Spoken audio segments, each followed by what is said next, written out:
Hello and welcome back to this Downful Idealistic Crusade. This video will be going over a handful of rather interesting titles that I found in my travels through various stores and whatever floats across my eBay feed on both Blu-ray and DVD, and then rather oddly for me, because I don't typically buy tapes, one or two tapes that came across my way that I just couldn't let go back into the realm of VHS tapes floating around everywhere.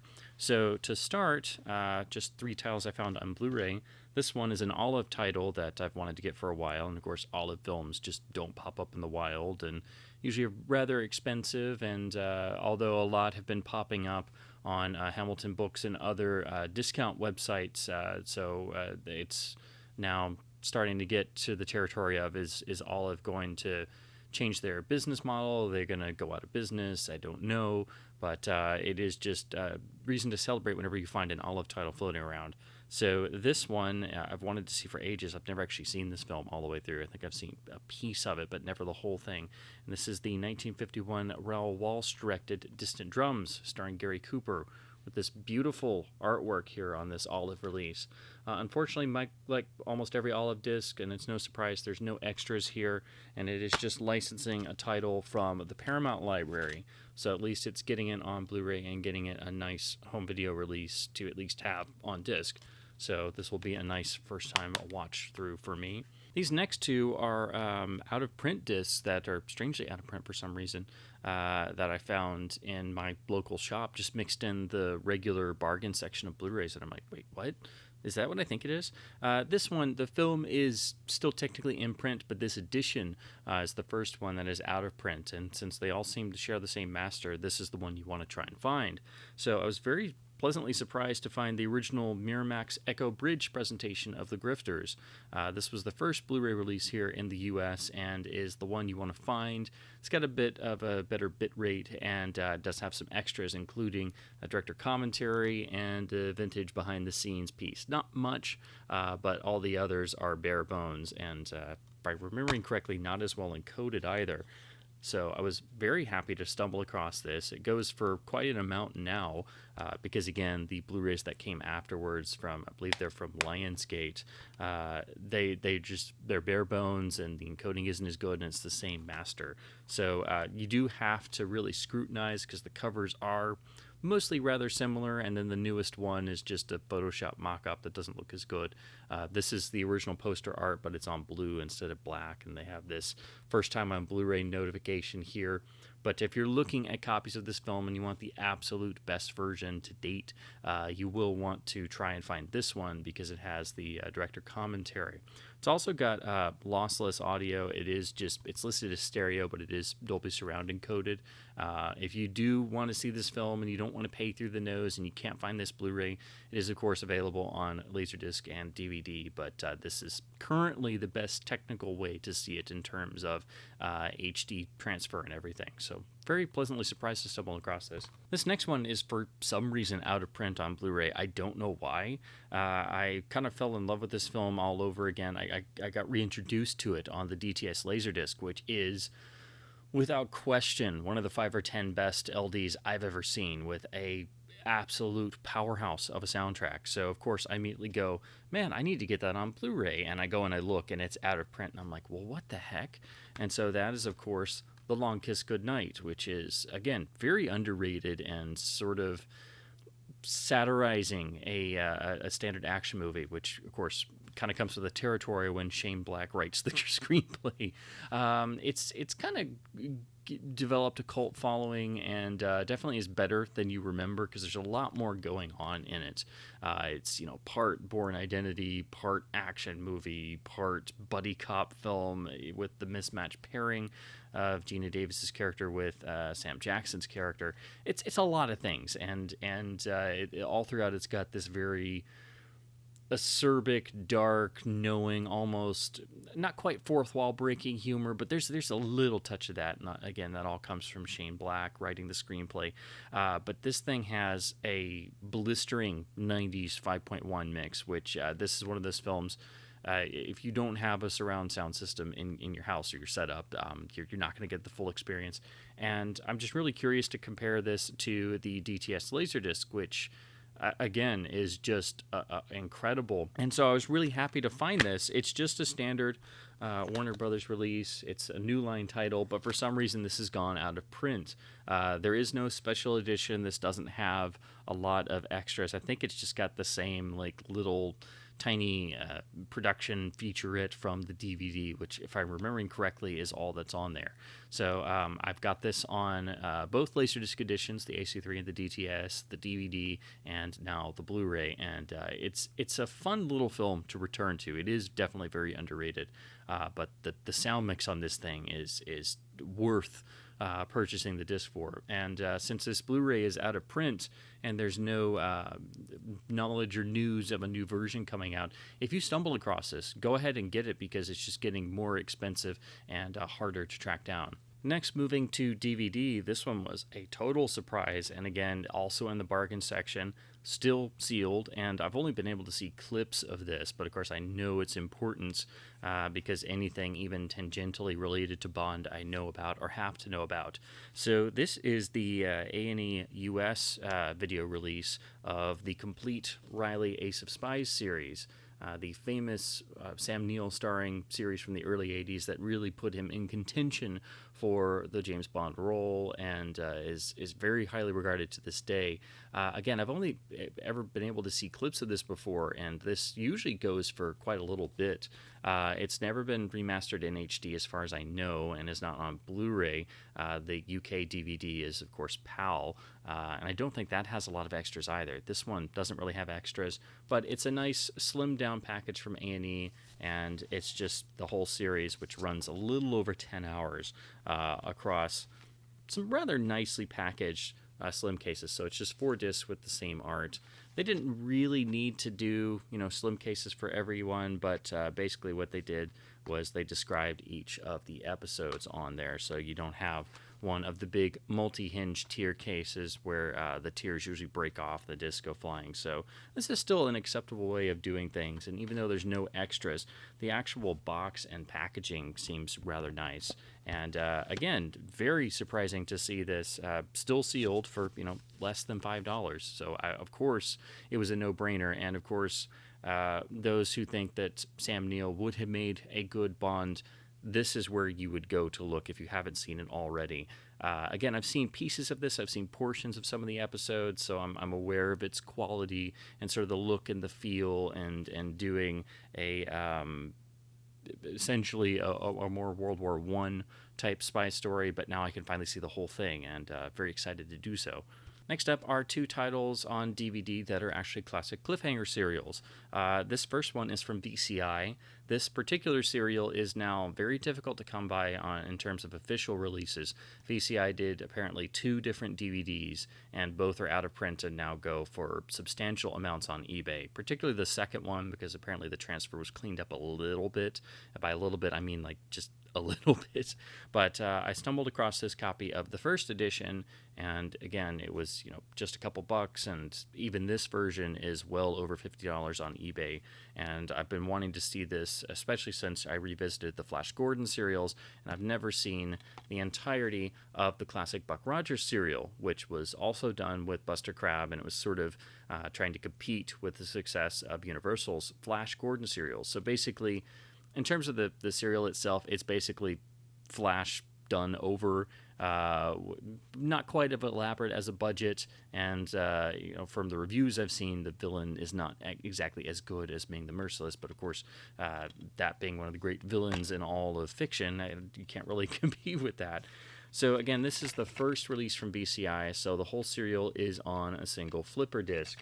And again, the quality is not the greatest in terms of the prints used. And whoops, trying to show flipper disc, maybe not a good idea on camera. But again, they did redo this in I think a 2-disc set, so it's not on a flipper disc. The cover art's a little different. So if you're looking for the Buck Rogers serial, you will have to go with either of these VCI versions. Before this, the only other major official release was on VHS tape, and I believe it has this same art.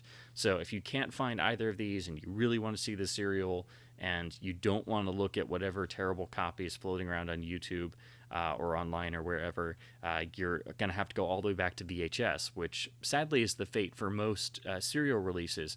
If you can't get the DVD, or if it didn't come out on DVD and it didn't hit Laserdisc in like a Republic edition or something, most of the time they did do an official release on VHS or a double VHS set. So for the Buck Rogers serial, that's what you're looking at.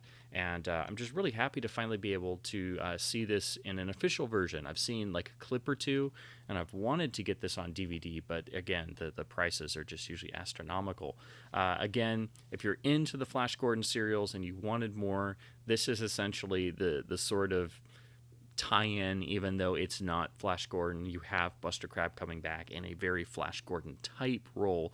And the irony is, Flash Gordon was developed really in the newspaper strips. The whole idea was to have a competition for the Buck Rogers character, which was wildly popular.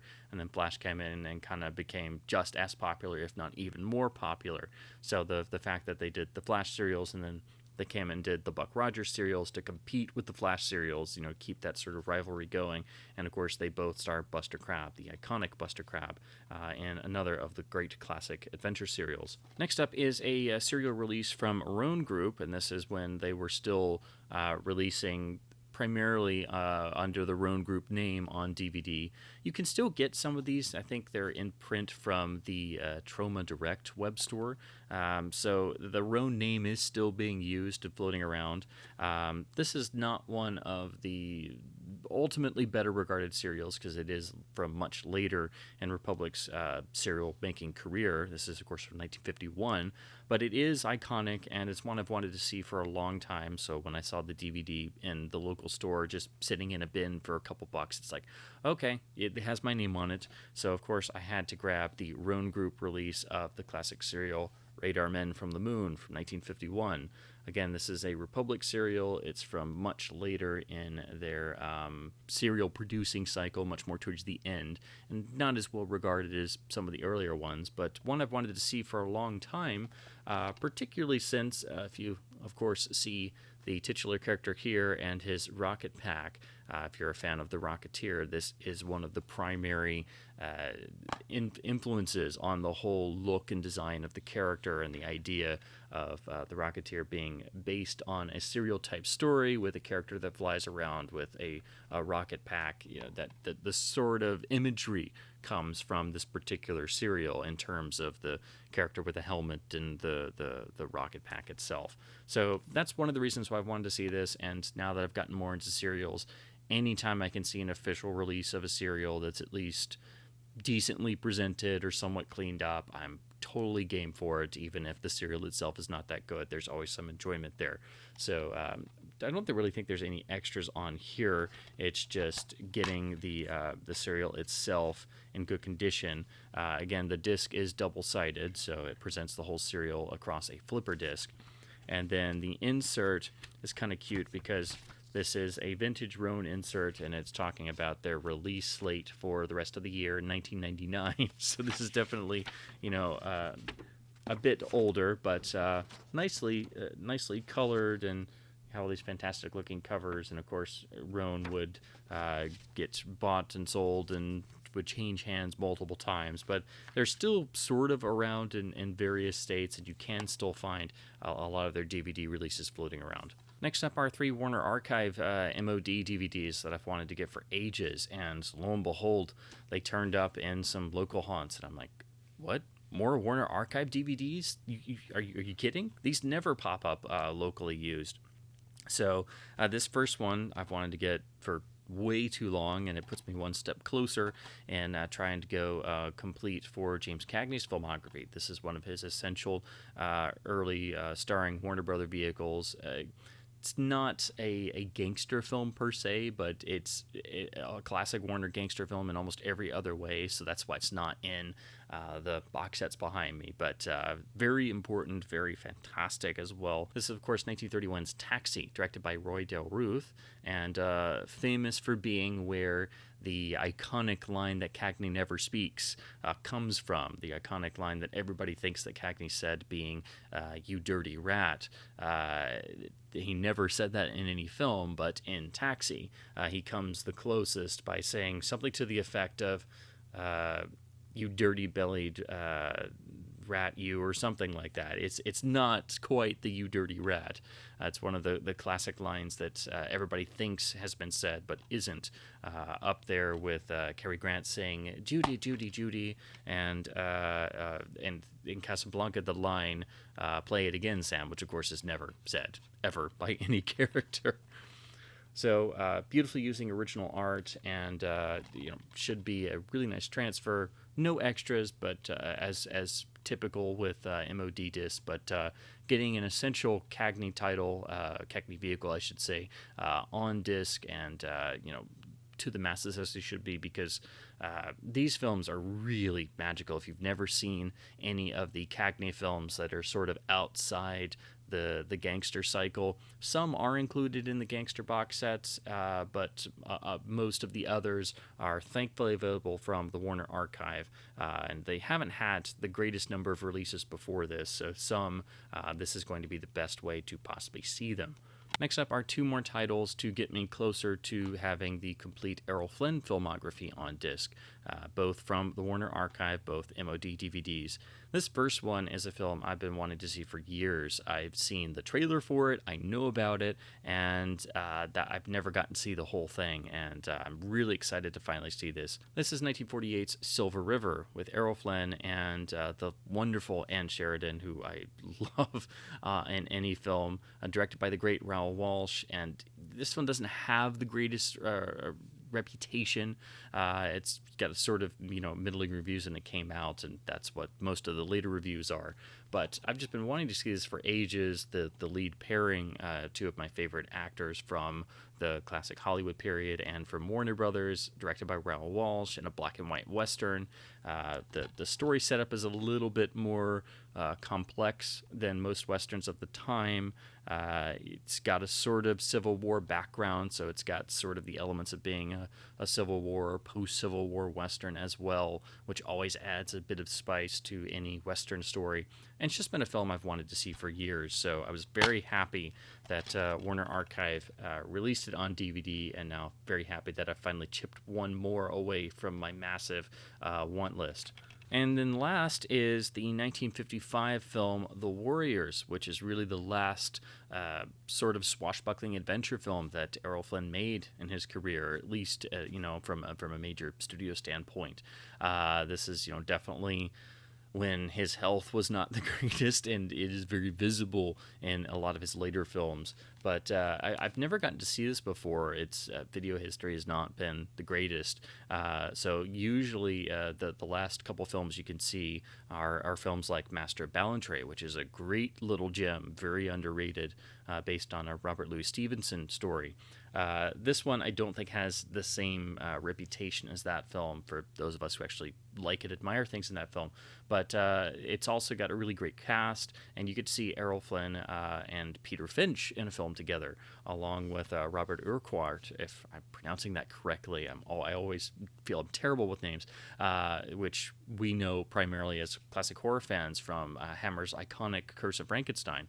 So this is, of course, 2 years before that, in a widescreen color swashbuckler. So it's also getting an Errol Flynn film in widescreen, which there aren't too terribly many of those, seeing as his career really started to trail off in the early to mid 50s, and the whole widescreen revolution came along then. So this has just been a film that's been on my watch list for a long while, and I knew Warner Archive had released it, but I just hadn't gotten a chance to pick it up anywhere or in one of their sales, which are sorely missed, the 4 for $44 sales. So and also lovely original art, and proudly proclaiming it's in CinemaScope. So this will be another first-time watch for me, and again puts me one step closer in trying to get to the entire Errol Flynn filmography on disc. And then last but not least, the VHS tapes I alluded to at the start of this video. Again, if I see something that's rather minty and it's less than $1, as most used tapes should be. I don't really agree with the crazy pricing that's popped up from the whole VHS resurgence that particularly it seems on horror tapes. But every once in a while, a tape comes across my path, and I'm like, I can't throw this back into the sea because it's not going to come back, especially not this cheaply. And this is one of the few James Bond films that I didn't have on VHS tape. Well, I should say James Bond related items, because if there's a James Bond edition out there, short of CED, I haven't gone into CED yet, but Bond would be the only thing that lure me into the madness of CED. But if there's a James Bond release and I haven't looked at it yet, or I don't own it, I have to look at it. So of course I have all the official films many times over, but I don't have the unofficial films on VHS. I have them on Laserdisc, and DVD, and Blu-ray, but they had this rather nice condition copy, the final VHS release of Never Say Never Again, using the same art as the 1995 letterbox Laserdisc. That's my personal favorite edition with the best sound. So I'm pretty sure this will just be a pan and scan version of that master on VHS with Dolby Surround encoding on the hi-fi tracks. But again, in such nice shape and less than $1, so it was one of the films I just didn't have on tape. So the tape itself was in perfect shape, and I couldn't leave it there because I knew sometime later I would regret not having Never Say Never Again on VHS for some particular reason. And for my James Bond completion mania, as all Bond fans seem to have, I couldn't let it stay there. And then last, to round out this little grouping of titles that I found, and this particular one I never thought I would stumble across, and didn't really know that I might need until recently. The excellent blog Bad Audio on Blu-ray, which is really a godsend, where they do really intensive comparisons of audio tracks across various releases for films, and comparing for audio fidelity and differences in EQ and noise reduction and things, can be quite surprising in their findings, and it's an invaluable resource, really doing a lot of the work that I try and do, but on a much more technical level of getting everything and looking at the waveforms and the spectrographs and things. So when they recently did an article on North by Northwest, which is a title that I really care a lot for in terms of the audio, because the original mono mix is unavailable and really hasn't been around since the MGM Laserdisc release in the early 90s, because on DVD they did the 5.1 remix, and that's been the version that's stuck, and it's really not as well mixed as the original mono, and it's unfortunate the mono is unavailable.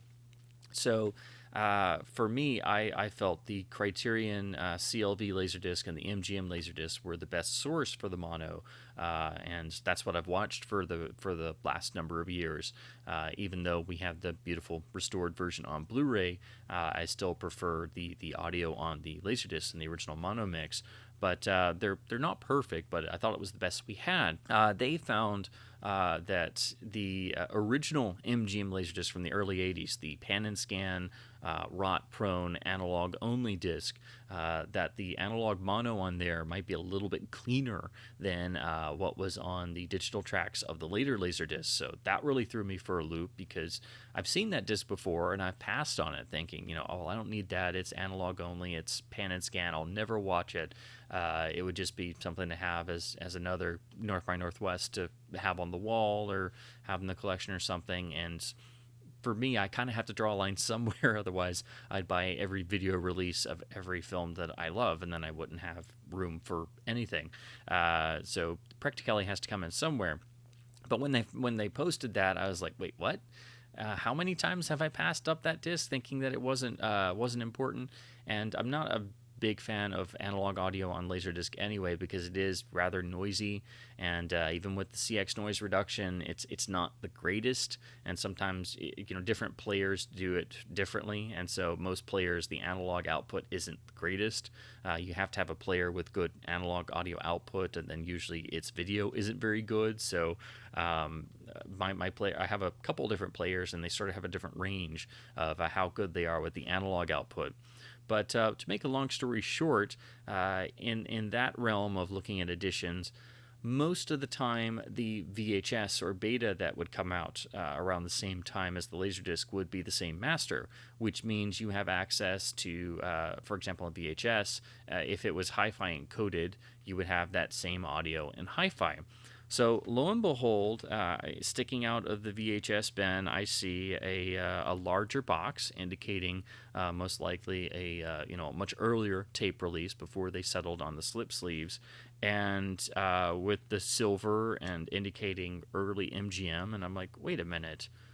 Let me take a look at that. So, unfortunately, the box is a little bit worn, but I couldn't believe this was there. And for 99 cents, I knew I had to take a chance. The tape itself looks good, so I found the original 1983 VHS hi-fi release of North by Northwest. So this again is the slightly larger dimensions MGM cardboard box. I believe later they probably redesigned this with a regular slip sleeve. But as you can see, it's definitely gotten roughed up over the years. But it's really incredible to find one of these from the early dawn of mass home video releases, from the early 80s, where it's relatively survived in decent enough shape. And so you would open the flap, and then inside is this plastic tray custom cut to hold the VHS tape. Again, this has been slid around and roughed up, so unfortunately the cardboard has sort of crumpled on the sides. But it's still in relatively good shape, and most importantly, the tape itself seems to be in good condition. So I will have to examine this in my surviving VCR and check it out. But the reason why I wanted to grab this is, again, it's got hi-fi audio on it, and it should be the same mono as the analog pan and scan Laserdisc, because again, this seems to carry the exact same master as would be standard for the time period. So I'm really excited to check this out. I'm hoping I have the same results as the bad audio on Blu-ray blog, and if I can get a good capture of this, I will, share my findings with theirs, and hopefully we can get that article updated further. But yeah, if you're ever looking for whatever reason for early Laserdisc releases in terms of trying to find a better audio source or trying to find original mono for films that don't have it, such as Bullet or Dirty Harry, which are always stereo remixes. If you go to the early Laserdisc and it's not very satisfying, you can go to the earliest VHS and beta releases to maybe find something that's a little bit better. I've tried that with a couple films before where there is no good Laserdisc release, and I find the VHS tape for like ultra cheap, and sometimes it works, sometimes it doesn't, but it is another little facet of trying to look for the best audio versions of film sound mixes on video. Sometimes you do have to go to the VHS realm, and again, VHS hi-fi is underrated. It is really impressive, the sound quality that could be packed onto a tape, even older tapes, when you're dealing with hi-fi instead of the standard linear audio tracks, which themselves can be pretty good, and usually you can get a little bit better results compared to the analog audio track of a Laserdisc, just because the nature of the format, and again, there's usually a little bit less noise on VHS, actually quite a bit less noise on hi-fi compared to Laserdisc analog. So this was a really nice surprise find, and I'm hoping it'll match what they found with the old pan and scan Laserdisc mono. So that does it for this particular video. Again, just a short little update showing what I found in the various local stores, plus one or two eBay finds. It's always amazing what pops up locally, and I've gotten to the point of, if something is literally dirt cheap and I know I'm not going to find it again, especially not for that price, it's like I've got to go ahead. So some oddities and some really cool things. Again, this time, really stuff that I've been looking for ages, or stuff I really wanted to see, and especially finding that North by Northwest tape is really interesting.